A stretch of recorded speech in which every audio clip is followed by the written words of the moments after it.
Hello, I'm Lorette, Legan, President of the Jacksonville Onslow Chamber of Commerce, and on behalf of the Chamber members and our Board of Directors, I want to thank you for joining us for our forum Onslow. The Chamber of Commerce works with government agencies on issues that affect our business community.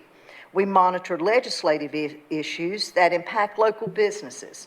We promote partnerships between business, government, military, and education. And we use these forums to create awareness on topics that are important to the entire community, such as the election of those that represent us on the state and local level. We are pleased to have Duke Energy as a sponsor of this Meet the Candidates Forum. Derek Riemer is the District Manager for Duke Energy, North Carolina Government and Community Relations. His territory is Onslow, Jones, Pitt, Carteret, Duplin, Wayne, Lenoir, Craven, Pamlico, Beaufort, and Greene counties. So as you can imagine, he's a busy man. But he did record this message for you today. Hello and welcome, candidates. I am Derek Riemer, your District Manager for Government and Community Relations for Duke Energy. We are proud to sponsor these candidate forums and thank the Chamber of Commerce for working hard to make sure you're given this opportunity. At Duke Energy, I'm excited about informing the community of the Carolinas Carbon Plan, which will focus on reducing our carbon emissions by 70% by 2030 and going net zero by 2050. The commitment to creating a cleaner environment will include transformative and innovative strategies like renewables and grid investments. A recent example of this can be seen at the existing solar facility at Camp Lejeune, where we will soon be adding large-scale battery storage to supplement the solar facility for when the sun isn't shining. This will help with not only a cleaner energy solution, but our resiliency efforts as well. Having worked in government for a number of years, I want to express my personal thanks to you and your families for your willingness to serve. It's not an easy decision to enter into public service, but know that we thank you and have a great forum.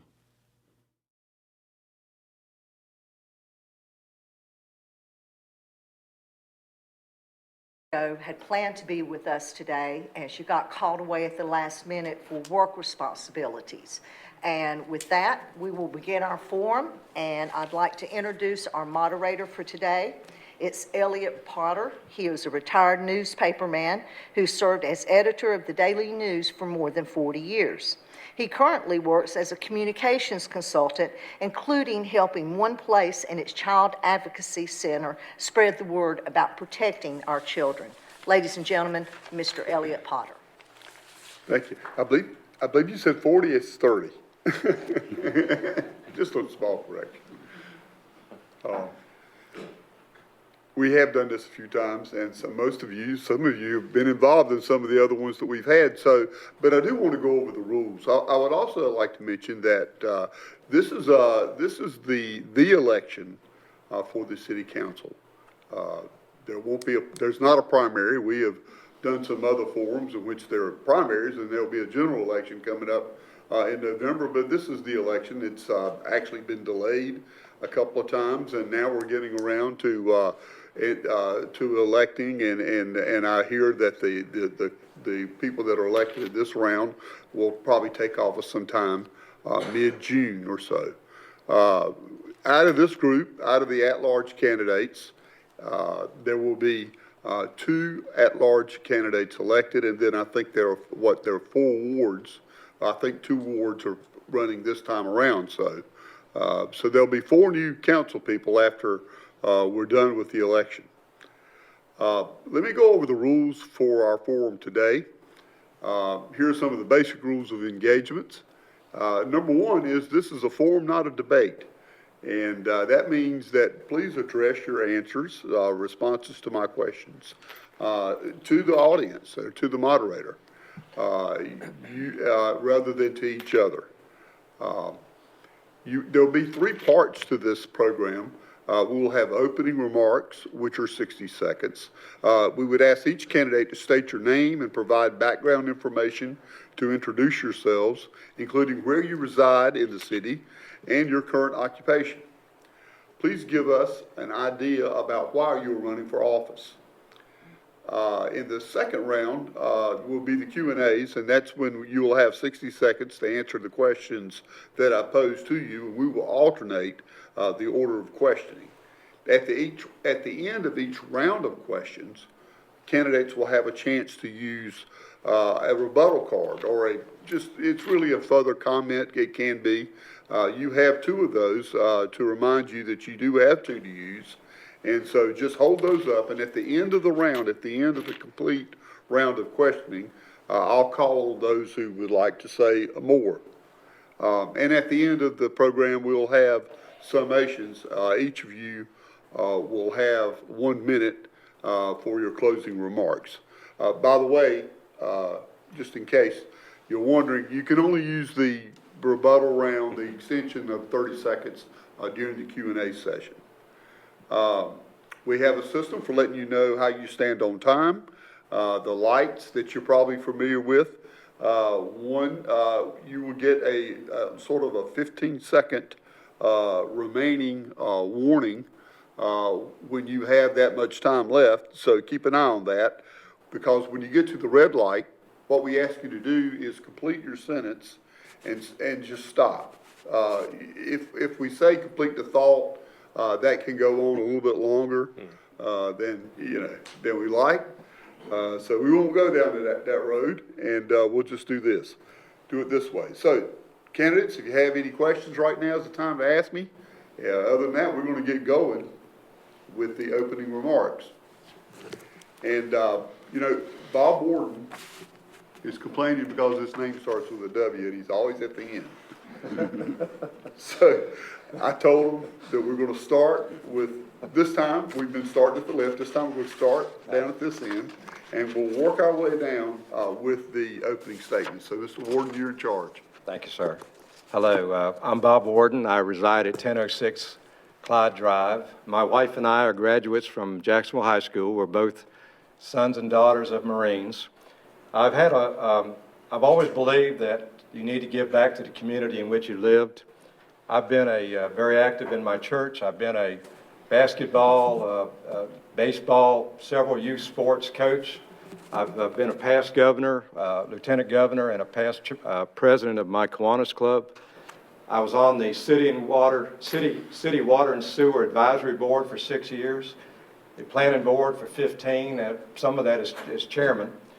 And of course, I'm currently serving on your city council. I've been there 12 years, and I'm currently the chairman of the local transportation planning board, and I'm on economic development and so forth.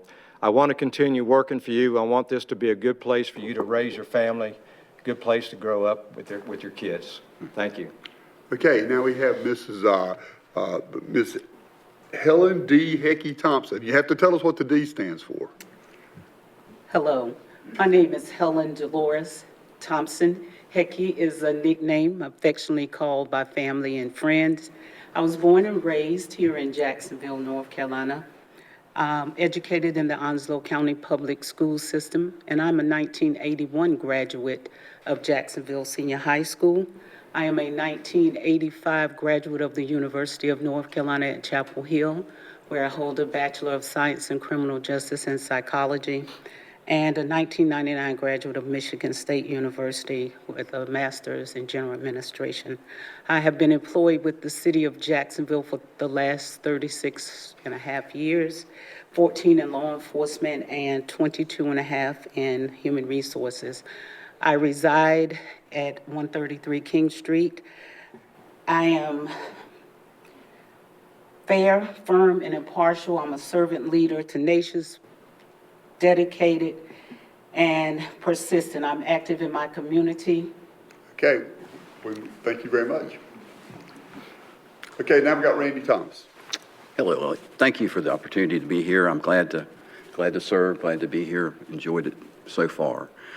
I too am a native of Jacksonville, attended Thompson Elementary back in the day, Northwoods Middle School, Jacksville Senior High School.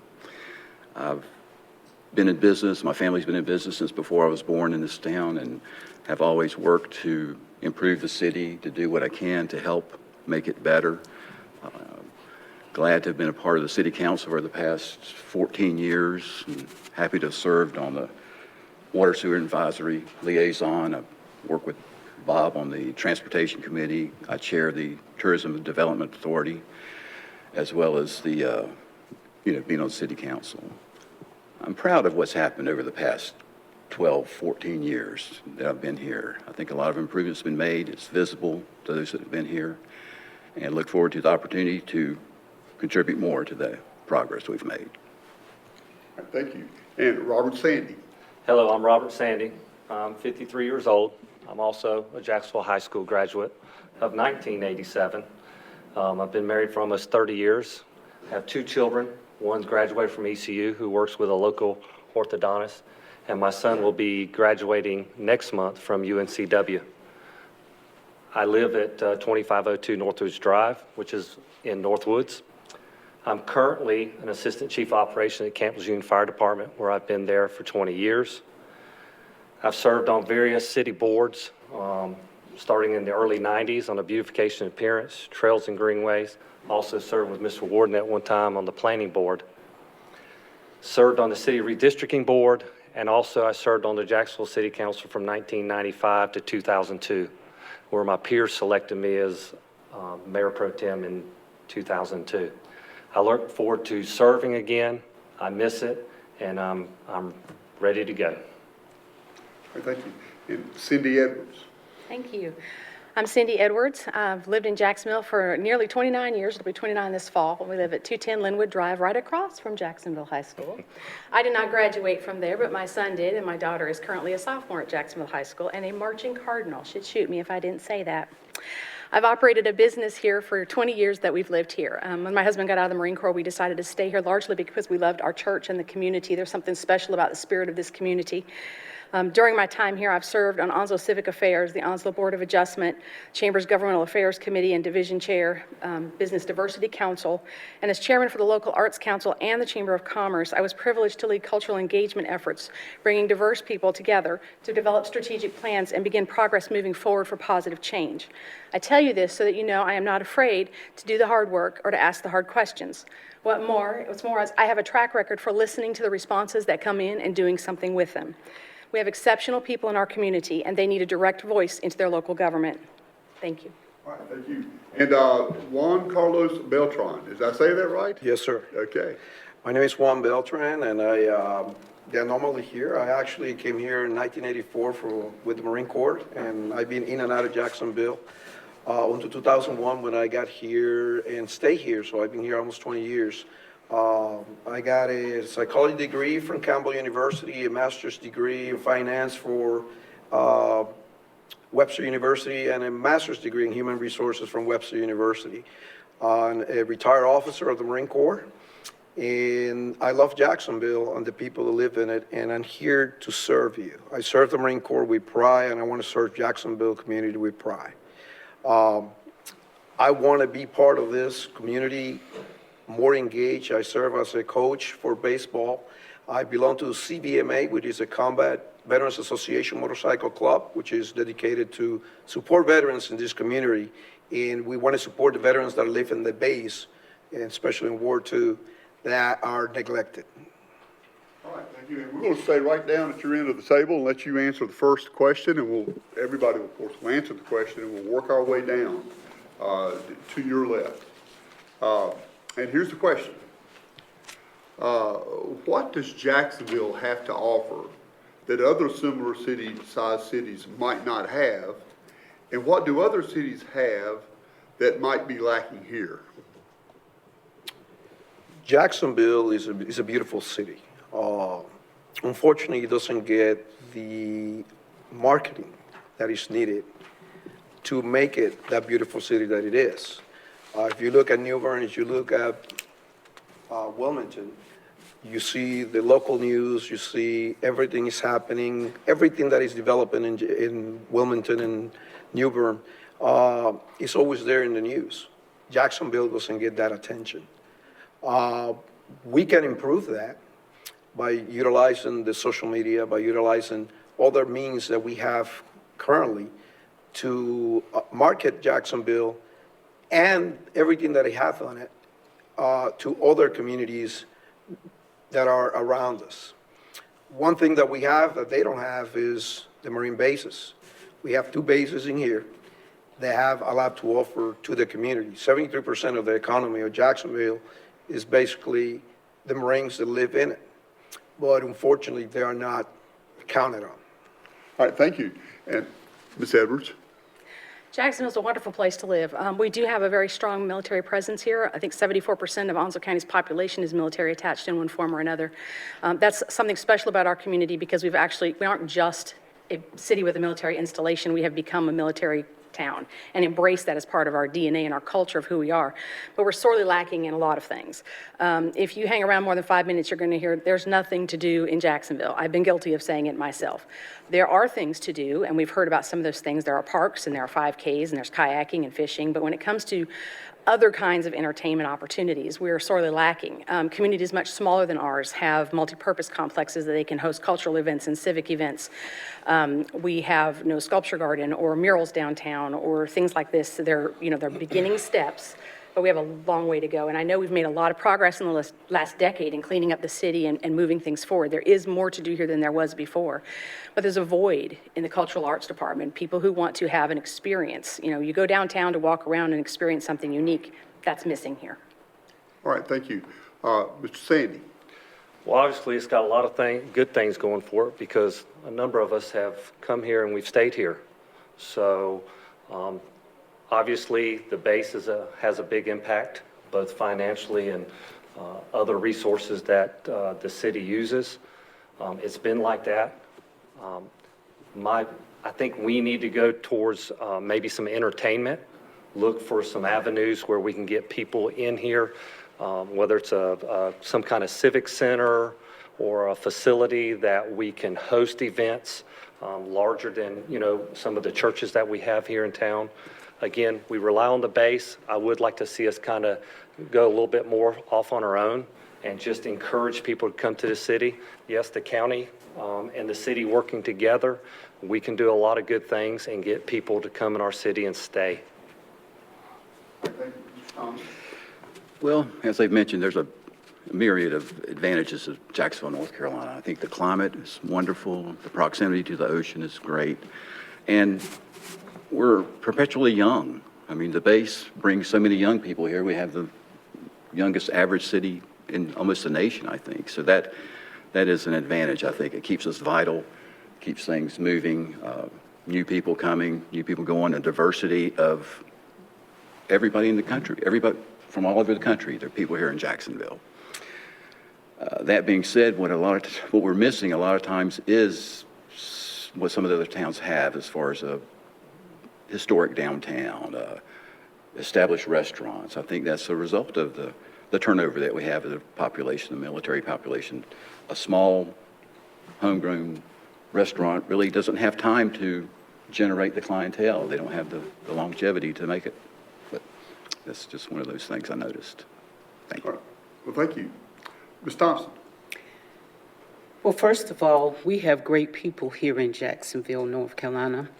We also have the military, which we do rely upon. We have the veterans. We have the Beirut memorials. We will go everywhere else to see what they have and never look around and search to see what we have. We have activities usually in the area every weekend, whether it be 5Ks or other events for families, family events. The city puts on great events.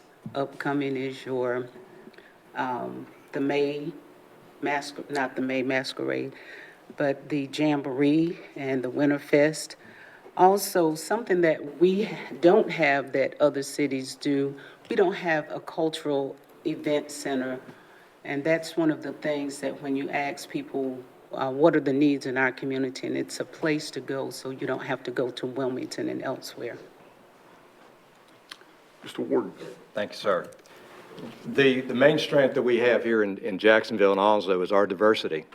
Look at all the cultures that we have here. Look at all the different skin colors. And that is a strength to any community. And your city council has made a determined effort to make sure that our workforce reflects the diversity of our population.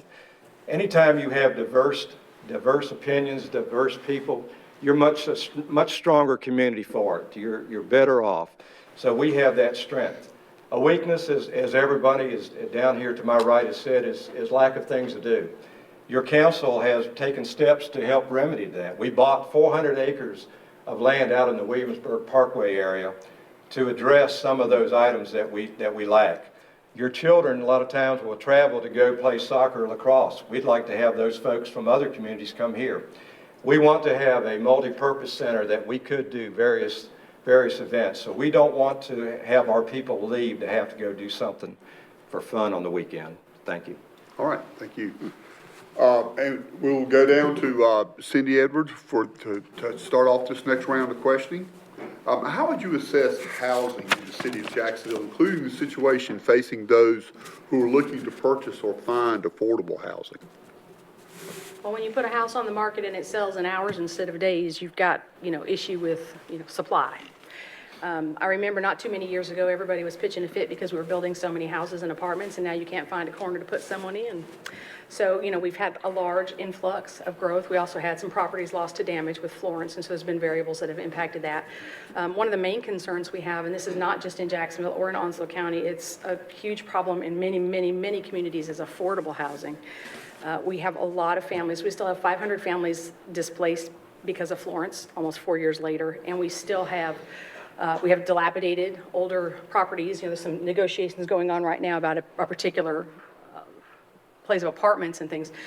But depending on what happens with that land, I'm concerned, if it's knocked down and rebuilt at a higher price tag, then we're going to have a whole lot of people who can't afford to rent what they built there and will have no place to go. So affordable housing is something we need to talk about with the county, with the state, and we need to have solutions in place because there are a lot of families who need help.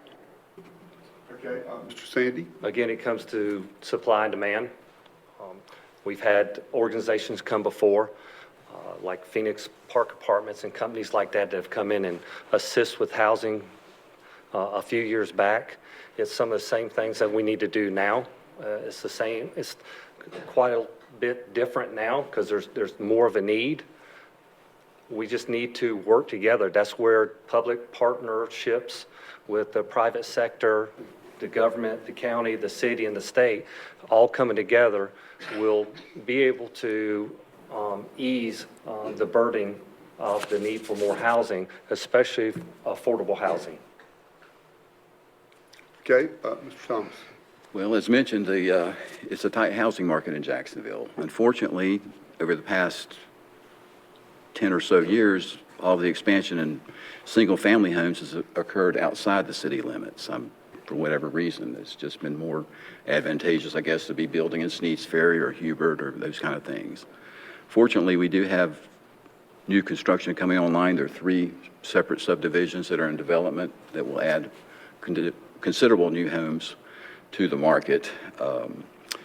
As far as the affordable housing goes, we have made an effort to try to aid in that avenue. We actually have sold some of the city property to a developer, and thanks to the county commission for granting this organization a $5 million grant, that they will be building potentially 230 affordable housing units in the Jacksville Commons area. Thank you. Ms. Thompson? Can you repeat the question for me? I sure will. How would you assess housing in the city of Jacksonville, including the situation facing those who are looking to purchase or find affordable housing? Again, like most have said, there's a shortage of houses now, whether you're buying, selling. But when you have the opportunity to do so, we had an opportunity as it related to affordable housing some years ago, however, it fell through. We've had the situation with the town center in just a few months ago, and it's not standard. It's a little substandard, but people are just haven't been shifted to where it was best. And you have to understand about affordable housing. It's not a privilege. It's not a right, but it's not a privilege. I'm sorry. it's not a right but a privilege. And you have to have a good credit score, and you have to have a good criminal background. And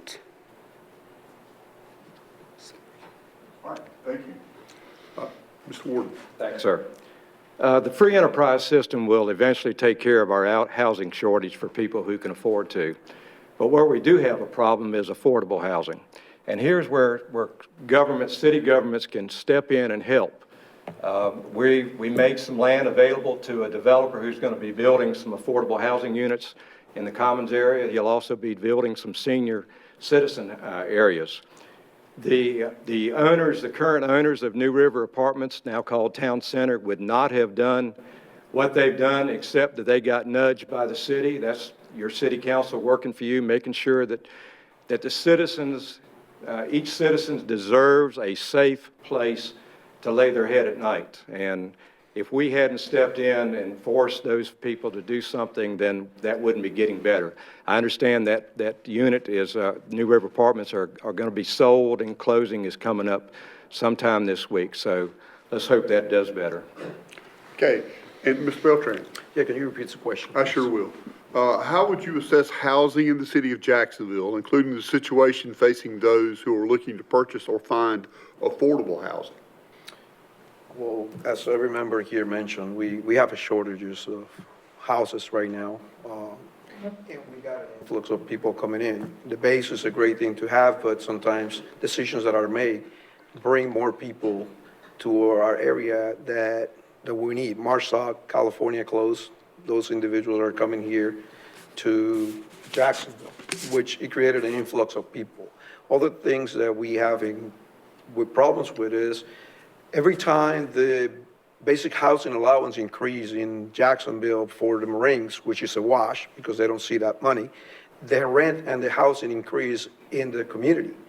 And some people can afford to pay those kind of rent money and the prices of the houses that are available. So we might have to do, when we do the market analysis for the city, exclude that BAH that is given to the Marines on the basis so people in the community can afford housing when they need to. Well, thank you. Okay, we're going to start this round with Mr. Sandy, and again, work our way down the table and back around. I think I might have asked this question just about every time, and I've done a number of these, but we're going to ask it again because I've heard it brought up already. What do you see as the future of downtown Jacksonville? What are the hurdles that must be crossed before the downtown area can reach its full potential? Well, there have been numerous attempts to redevelop the downtown. Bottom line is we have to convince the property owners to do their part.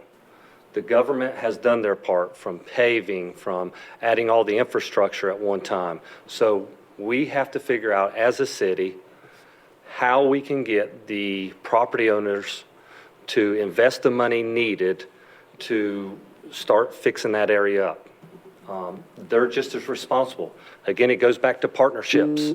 The city will do their part, but the property owners have got to do their part, and that's what we're going to have to rely on, or force them to, get rid of the property to someone that wants to fix up.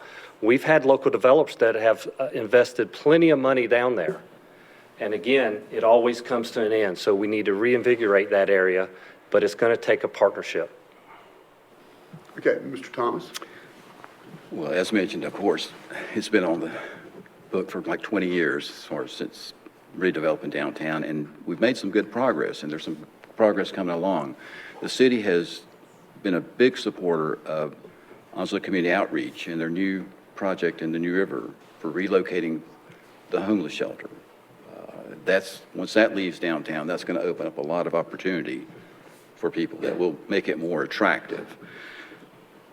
New Bridge Street, we've got let the contract on the streetscapes program that's been in the works for at least 7 or 8 years to realign, reconfigure, improve the sidewalks to make that a more walkable, attractive area to attract those kind of things. It's just, again, it goes back to this transient population. It's hard to get people interested if they're just on Western the whole time. It takes a while to learn these gems. But I think we're going to get there. Ms. Thompson? Repeat that, please. Yes. What do you see as the future of downtown Jacksonville? What are the hurdles that must be crossed before the downtown area reaches its full potential? Well, first of all, I'd like to say since the early 90s, well, many years ago, it has come a long way. Let me go ahead and give the council credit. Well, with the downtown revitalization master plan, we have addressed quite a number of the blight. There's signage, there's boat ramps, you have the parkway with many events going on. The train station has been revamped. You've had houses, the city has built houses down there. And you have several businesses as well as the courthouse. And I think for us to move forward and continue, there has to be a partnership. People do have to go down and invest into the area to get other things, other businesses to come in and help out and get tourists and people to come to the area. Mr. Warden? Thank you. It's going to be a public-private partnership, some collaborative efforts, cooperation. We've already cooperated with the county, for example, in getting the new boat landing there between the bridges. We demolished over 150 dilapidated buildings, most of them downtown. We've moved YMCA into a vacant building. The Zing Zoom Museum is down there.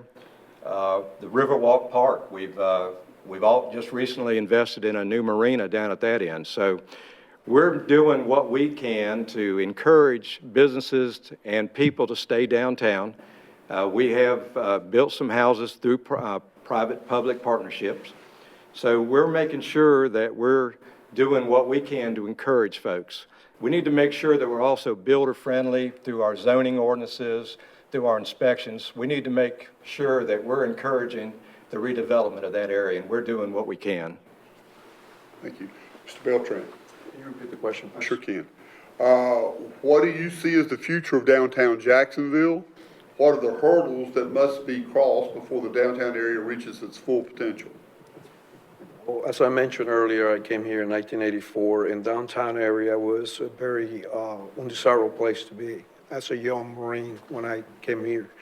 It has come a long ways, and problem with the development is that taxation is a big part of it for the businesses to come downtown and set the businesses that need to be downtown. The other issue is, I really believe that if we close part of downtown and make it just a walkable area, it will attract more people to come and put their businesses in because it becomes a center of attention for the city.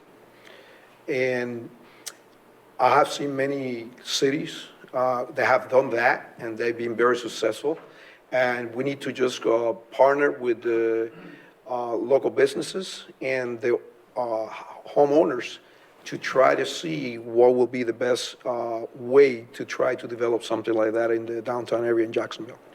Okay, Ms. Edwards? Last but not least, you've heard some of the issues. It's been an issue, it's been a topic of conversation, I think, for more like 30 years, Mr. Thomas. It's been around for a while. People are going to go where people are welcome, and people go to people-friendly places. Why do you go to Wilmington and walk around their downtown? I go to Wilmington and walk around their downtown because I can get a bite to eat, something to drink, buy something unique, look at some art, do something that's different. So if we don't partner with the kinds of things and offer some incentives, some of it may be, I mean, obviously the city can only do what the city can do. People who own the property have to invest in the properties or lease them or sell them or do something with them. But we need to be creative in how we're approaching this problem. There are grants available from the state level and from the federal level that will help us beautify the downtown so it's not coming out of Jacksonville City's property tax and sales tax pockets. We pay enough in taxes already. But we can leverage funds from outside sources to beautify these areas and make them more people-friendly. Because if it isn't a beautiful space, people are not going to go there. Even if we close the street, even if we get a couple businesses down there, there needs to be more to sustain them. Right, thank you. And we'll start this round off with you, Mr. Thomas. Thank you. Staffing is becoming more of a concern at many levels of local government. And I'm going to mention specifically law enforcement because that's relevant to Jacksonville. What are some of the ways that Jacksonville can improve its position as a potential employer? You're absolutely right. That is our number one challenge at this time. I mean, we have got immense competition for our employees. We do, I guess it's two sides of every coin. We do such a great job training our new employees that they're often taken by other agencies. We are addressing that with this upcoming budget. We know we have to do better as far as compensation. I mean, we cannot compete with the base. The county tends to take quite a few of our people too. Fortunately, we've got great organizations. We got a superior chief of police, Mike Yanero. I mean, he's nationally awarded. He's made vast improvements, and so it makes it attractive to start. Unfortunately, you know, nationwide, there's a pushback on police at the time. We're very fortunate. We have a great organization. They got a great reputation. They work well with the community, but we're going to have to pay more. Ms. Thompson? The question on the floor is staffing. It's been tough for local governments and some private employers, but specifically I want to talk about law enforcement. But also, what are some of the ways that Jacksonville as a whole, as a city, can improve its position as a potential employer? I couldn't agree more that every day we're dealing with employees coming and resigning. February 25th, we had an event at PD. We had 65 people come in, and it was trying to get just 15 of them. You have wages. When someone can walk out the door across the street and get paid $4,000 more, that is an issue. They are trained very well. I have a little phrase when we speak to training. In about 2-3 years, you're trained, and they leave to go to other places for various reasons. We fatten frogs for snakes. We have employees that do very well here, but because we don't pay, and sometimes the military takes them away. Sometimes they just leave for other reasons. But compensation is one thing that really, really keeps our employees going, and sometimes leadership. Okay. Mr. Warden. The number one reason why we lose employees is due to pay. We've seen through this pandemic and through this inflationary period that wages have gone up elsewhere.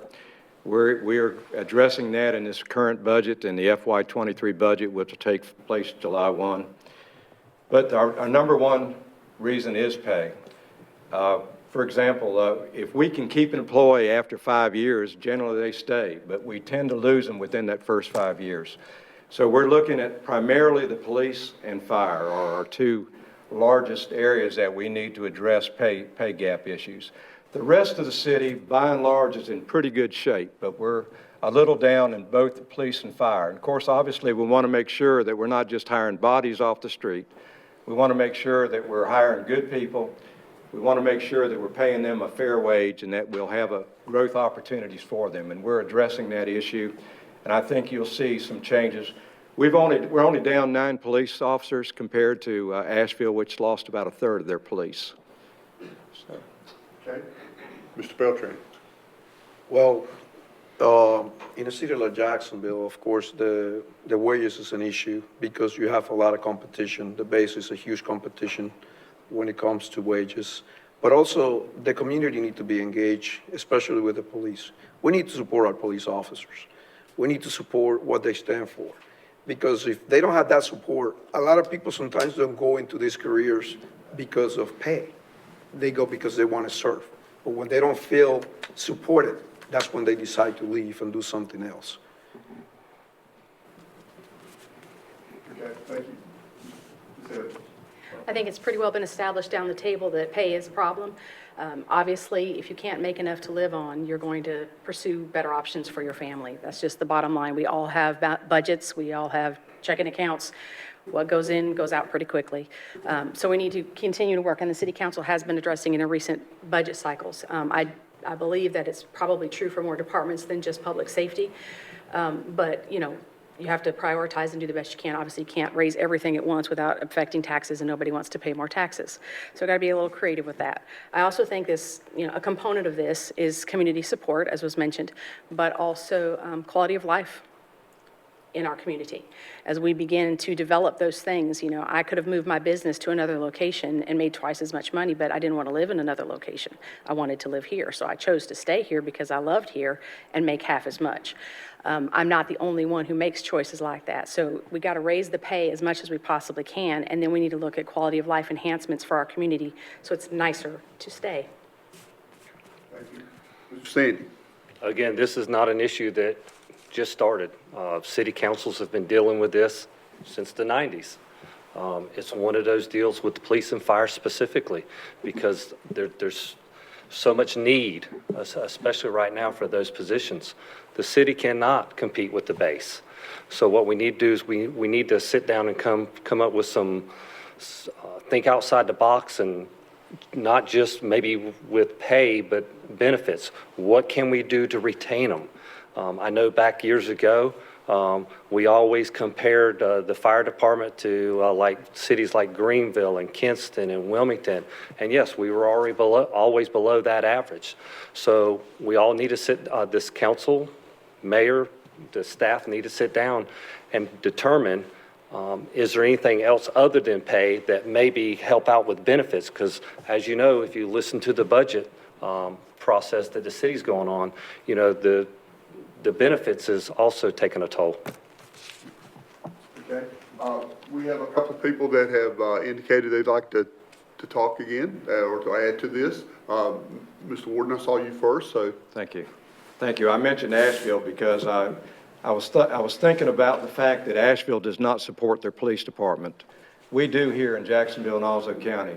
And one of the reasons why we support them is because they believe in fair and equal justice. I think they have done a good job in community policing and making sure that they treat all citizens fairly. So we need to make sure that we continue to support our police, and one of the ways that we're looking to address that will be to increase our compensation for them. We live in a very safe city, by the way, in North Carolina, one of the safest. Okay. Ms. Thompson, did you want to add? Yes. Okay. I'd like to say, yes, we should support our police simply because we are in a climate where most of them are leaving because of what's happening in police work. However, the last 14 years, per public records request, we've only had 2 significant pay raises. In 2009, a 3.5, and in 2022, a 4%. The other departments also deserve a raise. However, they're getting theirs through our career development program. All right. Thank you. And you will get actually the first chance at the next question. And about 5 years ago, Jacksonville launched a campaign aimed at improving civic discourse and relations among city residents. How would you assess the progress that the city has made in that area or in those areas? Several years ago, the city launched the One City, My City, Our City campaign, which was something that the mayor and the council came up with. They involved local ministers to come in and talk about what was happening in the community as it surrounded some of the law enforcement incidents that were happening around the country. I think that we do a very good job with One City, My City, Our City, and that we respect each other. We're a caring community. We go out of our way sometimes to do what we need to do for each other. There are One City moments at each meeting for the council, such as people changing tires for citizens, things that they don't have to do, going out of their way. I think it was a good campaign. Okay. Mr. Warden? Well, we've done, I know 2 things that stick in my mind. One, of course, is the One City that Ms. Thompson mentioned, but the mayor also appointed a pastoral group to the ones that are out there meeting with their people and report back to the mayor if there's some issues that affect their communities. and I know that he's used that group effectively, in my opinion. Also, we're one of the first, if not the first, cities in the United States that recognize the 13th Amendment. That amendment freed the slaves. And of course, nationwide, the momentum, the wave seemed to get behind Juneteenth. So when that looked like that was going to become the national norm, we switched our holiday from Freedom Day, which recognized the 13th Amendment, to Juneteenth Day. We believe that every person in this community counts. Everybody counts or nobody counts. Thank you. Mr. Beltran. Could you repeat the question, please? Okay. About 5 years ago, Jacksville launched a campaign, a couple people talked about it already, aimed at improving civic discourse and relationships among city residents. How would you assess the progress that has been made in those areas? Jacksonville still got a lot of work to do in that area. Good example is in Ward 2 right now, we have the base population. 32,000 families and another probably 30,000 single Marines on the base, which their numbers count, but only 18 people voted in the last election on that community. I was privy to sitting here in these chambers when they did the war division on the lines, and those actually, the division was more racial motivated than it was actually for the benefit of the community. So as members of government, we have to look at those things and not just make decisions based on emotion, but make decisions based on things that are relevant to the community that you're serving. I would commend the mayor and the council for stepping up and starting such an initiative. It's important that we have those conversations in our community. I think that between COVID and some other things, it kind of lost some momentum, which is understandable because so many things were shut down and separated and unable to actually meet face-to-face and so on. I know that they've kept the efforts up going to some degree. I think we need wider conversations on this. We need civic engagement across all sectors of our community and all populations and in all groups so that every voice has a spot at the table. It's critical for us for planning. We can't have 6 people in a room making decisions for everyone when they haven't asked what everyone wants. So for, our community as a military community, we're well aware of racial unity and getting along and learning how to do well with one another. And I think, if there was a community in the United States that could be the tip of the spear and a shining example of that, it's us.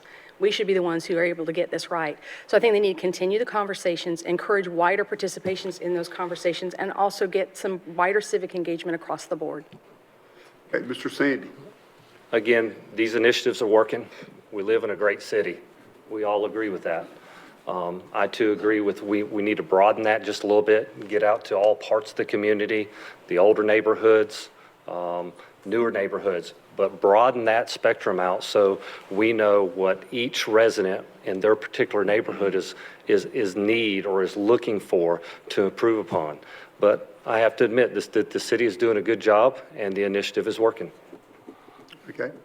Mr. Thomas? Yes, sir. I certainly do appreciate the mayor's proactive move to initiate the One City, My City, Our City program. We saw what was going on across the country. It was not what we wanted to happen here. It was a good idea that's worked well for us. I think we have great relations overall. I know that the chief has spent a lot of times where he could have spent money on, say, other avenues. He took it to crisis intervention training, reduction of force. I mean, we treat our citizens, all of our citizens, well.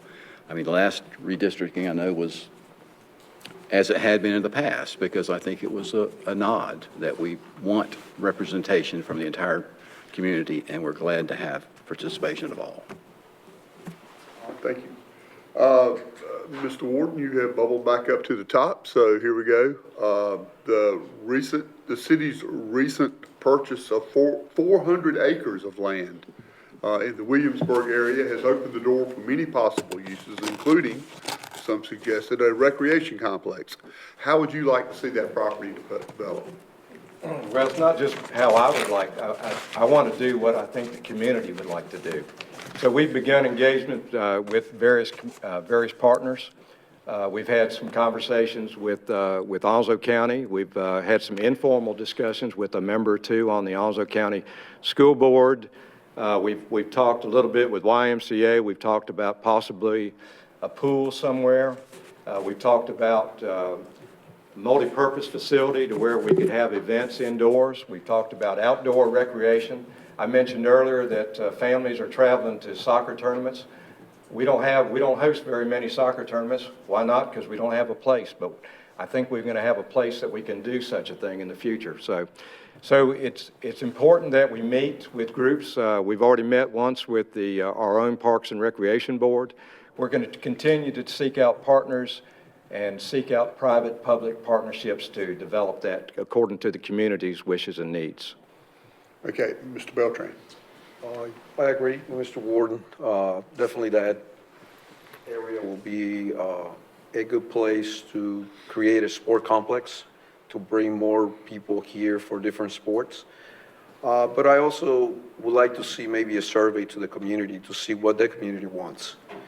What the community would like to see on that area that can benefit the entire community, not just the sport events.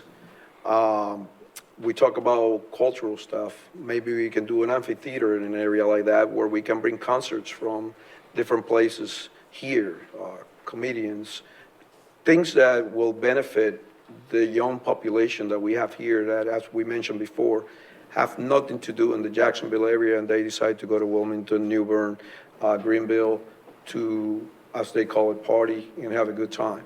We can do that here if we can divide that property to do multiple things at once. Ms. Edwards? I would concur with a lot of that's been said here. We definitely need community engagement and civic engagement. We need to know what the people want before we make decisions about what is done with land. I think, sports tourism is very important.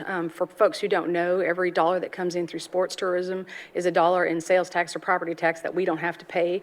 So it's a benefit to our community that sports tourism grows, and I wouldn't take a thing away from that. But I think we're missing the boat if we don't also do some of the cultural tourism options and other things that give us the things to do component that we're missing if we're not in the athletics ourselves. So I think a blend, something that includes a multi-purpose facility, as has been mentioned, an indoor facility that's large enough. We send 26 Marine Corps balls a year and all of the revenue that goes with them out of town for lack of a single venue large enough to house them. That to me doesn't scream genius. I think we can do better, and I think we will. Mr. Sandy? Well, I'm the dad of 2 children that were involved with sports. I traveled North Carolina, even down to Atlanta, to play in tournaments. And I just thought of all the money that was going outside this city and this county, we need to do something. Great idea with the 400-acre complex. Again, it does have to be, I'm going to go back to the public-private partnership.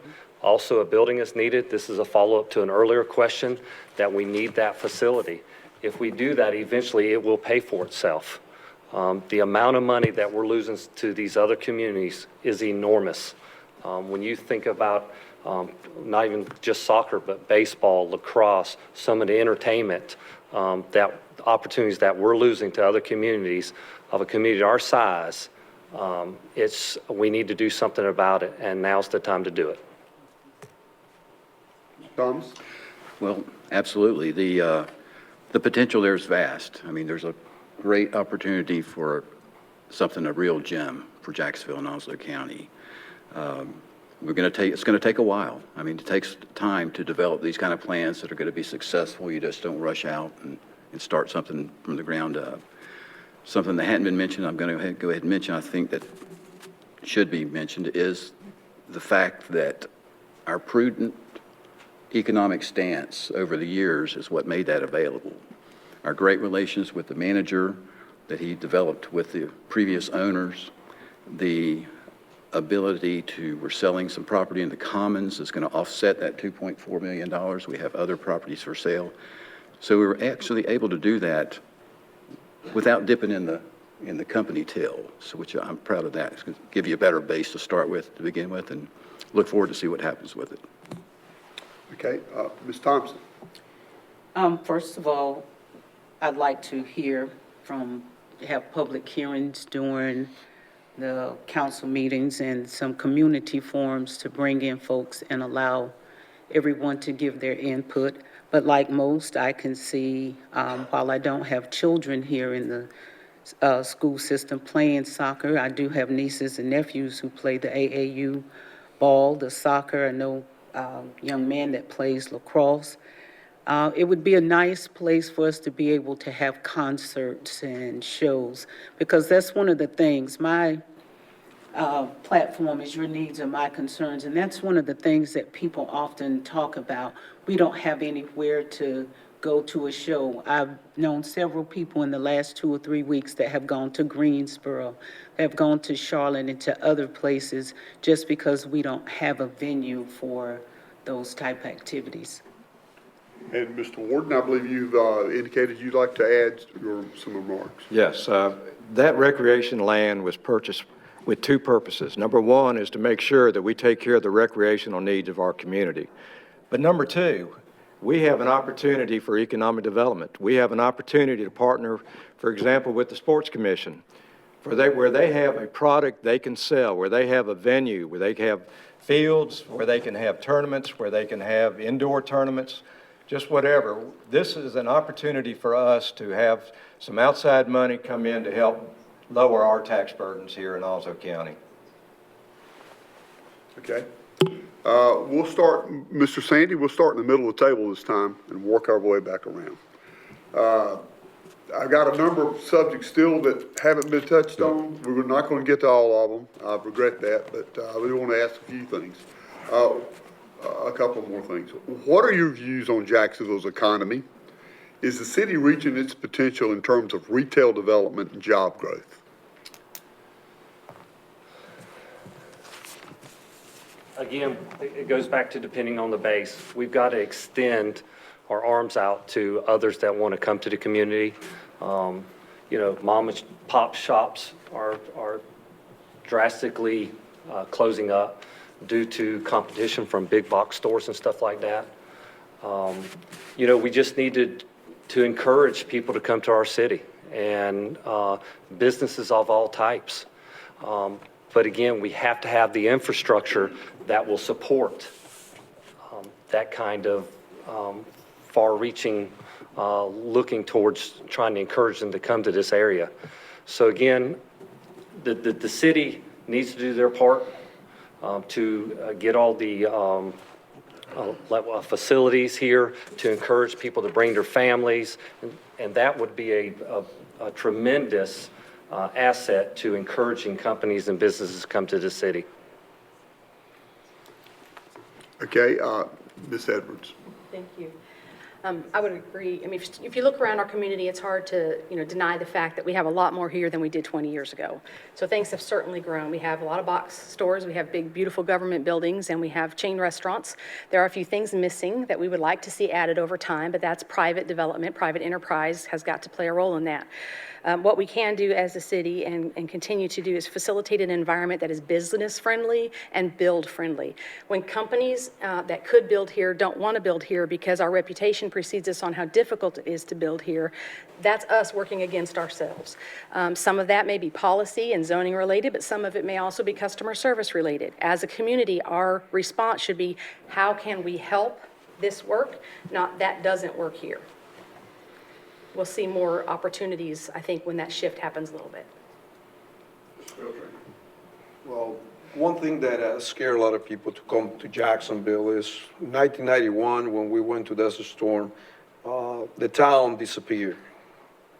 A lot of people thought that the families were going to stay, but since it was a large-scale situation, they decided to go to their hometowns, and they left Jacksonville empty. We need to start voicing, with the help of the base, that things of that nature probably won't happen again in a long, long time. Even though with the current situation in the world right now, I don't think that we ever deploy like we did in 91. And by allowing the communities and the people to understand that we have a plan in case something like that's happened, that will allow people to come here and be more comfortable to build a business and stay in Jacksonville. And we'll go around to Mr. Warden. Thanks, sir. One of the main functions of government is to make sure that they encourage prosperity. And we encourage prosperity by some mundane things. For example, we're getting ready to initiate a $40 million water and sewer project on the Western Boulevard extension. Why? Because we want to make sure that the homes and businesses have a place where they can grow into. So we need to make sure that we have sewer and water capacity. We're also helping businesses want to come here by encouraging quality of life. How did we do that? By purchasing 400 acres of land that we intend to develop for recreation. And how do we encourage people to stay here? We do that by partnering with various businesses. For example, the city partners with the Chamber of Commerce. We partner with the Sports Commission. We partner with the Economic Development folks. We partner with the schools and Onslow County government. We're always looking for ways to improve our community and encourage businesses here. Okay, thank you. Ms. Thompson? Can you repeat that? I can. What are your views on Jacksonville's economy? Is the city reaching its potential in terms of retail development and job growth?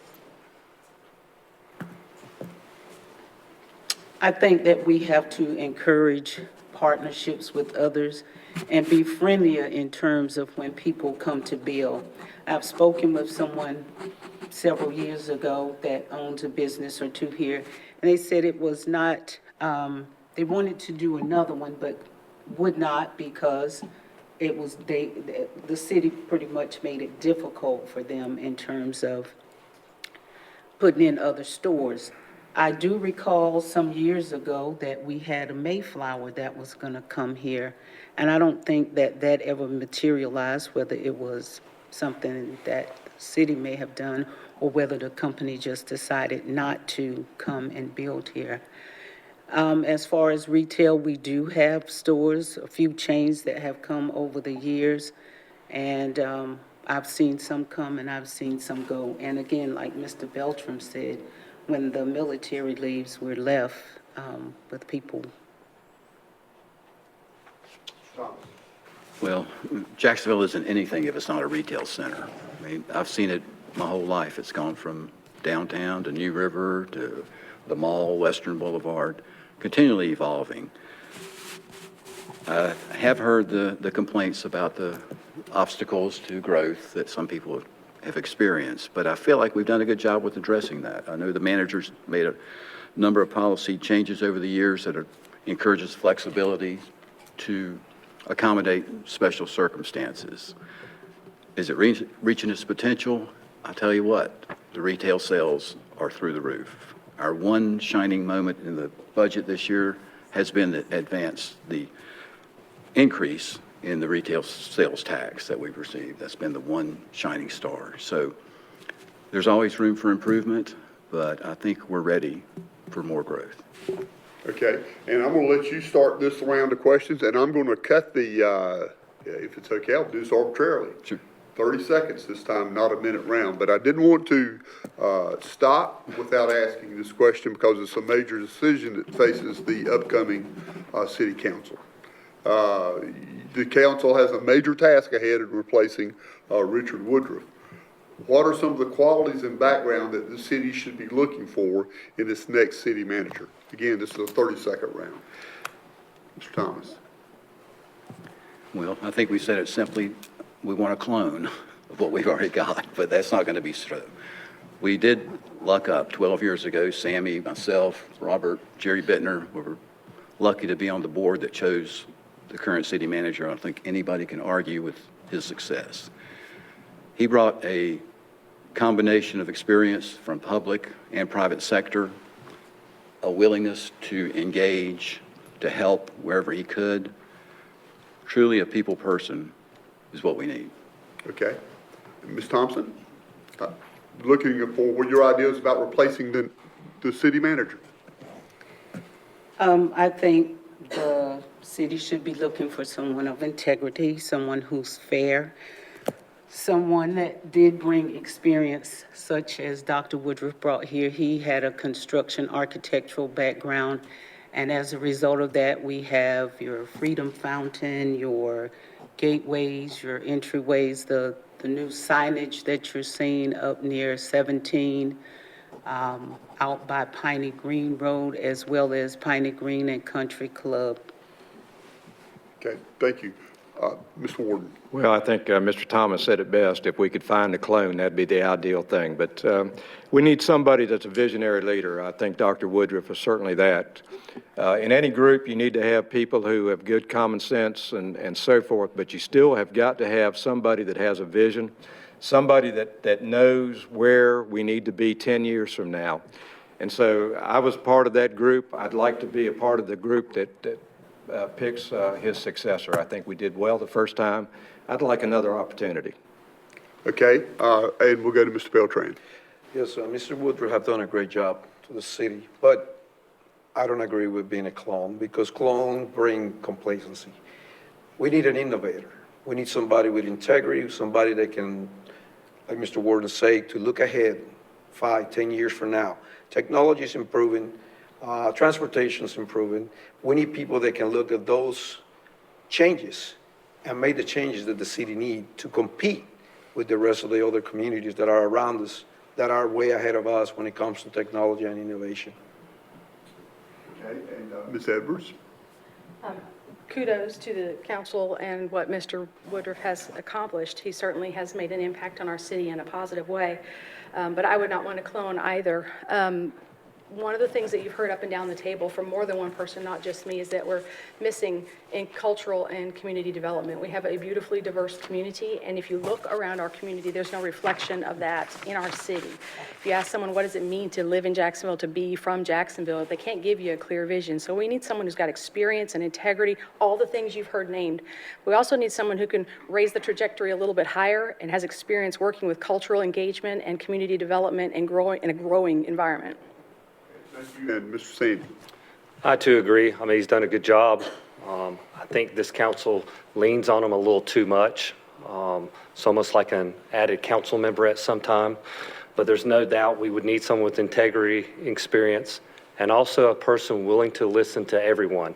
That includes county base and everyone throughout our community to find out, what the needs of their communities are. Okay.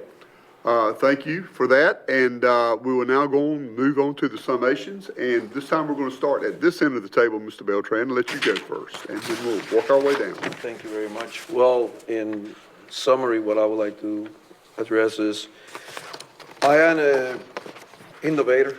I have always been, and I will continue to be. I think Jacksonville had humongous potential if we work together. We need to partner with private industry. We need to partner with the base and address these issues that we just addressed here and see if we can come up to a consensus so everybody in the community can benefit from everything and anything that we can offer as a city. And by doing that, by working as a team, other communities will look at us and say, I envy Jacksonville. I want to be like Jacksonville. But we need to work together. We need to take labels away from people. We are not divided by labels. Labels divide people, and sometimes government benefit from that. We can see that in our current administration right now. So we need to stay away from that. On the business side, we need to be careful what we bring out here because right now, small business are struggling to survive. We got 3 Walmarts between 5 miles. Okay. Ms. Edwards. Thank you. Jacksonville's a community of exceptional people. We're a military community, but we're a diverse community. We're resourceful and we're strong. I've never lived anywhere that I've seen come together like this place does in a crisis. We must invest time and effort into gathering input from all sectors in our community so we know the needs and wants of our people. What do we want in Jacksonville in 10, 15, or 20 years? Who do we want to be here? What amenities do we want to have to enjoy? Without that framework of citizen input, decisions will be made lacking context and without wide support. Communities smaller than ours have amenities we do not have. We can solve this problem if we work together. We've come a long way, but we have to aggressively continue to work to provide those things to do and quality of life pieces. We got to raise that trajectory and aim a little higher. We can do better, and we will do better. Vote Cindy Edwards for new leadership, fresh vision, and because Jacksonville deserves more. Mr. Sandy? There is no doubt there are challenges that lay ahead. If you listen or watch some of the budget sessions, it's quite evident. We need to find sources of alternative revenues, as it's been talked about here with facilities, with the complex and all that. But I want to remind everybody, the first time I ran in 1995, I won by less than 20 votes. The second time I ran, I was unopposed, and the third time I ran, I won 80% of the vote.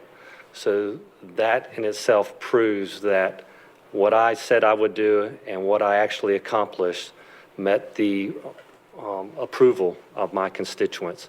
And I ask that you vote for Robert Sandy. Thank you. Mr. Thomas? Thank you.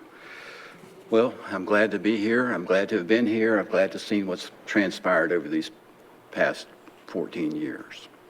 I hope to be part of the future. I feel like we've got a very good team up here at the City Council, and I just basically want to say that if you think that experience counts, if you feel that experience matters, if you believe that experience is important, vote for Randy Thomas, Bob Warden, Jerry Bittner, etc. Thank you. Ms. Thompson? Just want to say thank you for the invitation to this forum. It's been an enlightening exchange of ideas and opinions, and as mentioned earlier, I'm a proponent for all things progressive, namely economic development and tourism. My campaign theme was "Your needs are my concerns," and I have spoken with people. I have an affinity for this community, been a lifelong resident, and I believe they have an affinity for me. I am ready to serve and to be a voice for those who feel that they have no voice. Internally, I'd like to see the changes as it relates to diversity, equity, and inclusion here at the City of Jacksonville, and to ensure that employees who are considered in every policy as our greatest assets have a compensation and benefits package that mirrors the efforts that they exhibit for the City of Jacksonville on a daily basis. Also, I'd like to see diversity amongst the ranks in our different departments. We're lacking as far as women and African Americans. In closing, I would love for you to vote for me, love to have your vote, your support. Helen D. Thompson, Hecky for City Councilwoman at Large. Mr. Warden? Thank you, sir. Look at the progress that Jacksonville has made the last 12 years. I've been on council 12 years. Look at the progress we've made. And we've done that with minimal tax increase, trying to keep your tax burden reasonable. Folks, none of that's happened by accident. Experience matters, results count. I would appreciate your support.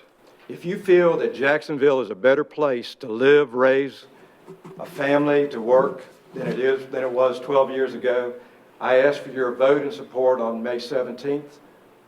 Put me back to work, taking Jacksonville forward. Thank you. All right, candidates, I want to tell you I'm very appreciative of your following the time limits, and with that, I'll turn it over to Lorette, and also thank our timer, who has always done a great job at this. Kelsey is now working for the city, I believe. So, thank you, Kelsey. Thank you, Elliot. And I want to say thank you to the candidates for being here and how much I appreciate the respect that you showed for each other, and good luck with the election. Also want to say thank you to the City of Jacksonville for the use of these facilities and media service. And of course, thank you to our sponsor, Duke Energy. Now, if you missed any part of the Forum Onslow, you can check the listings for G10 for rebroadcast times and dates. You can also find the forums for all the elections that we covered over the last couple of days on YouTube. But most of all, remember, your vote has power. Absentee ballot request forms are available online now with Onslow County Board of Elections website. You can also find the dates, times, and locations for early one-stop voting. Election Day is May 17th, 6:30 a.m. to 7:30 p.m. at your local precinct.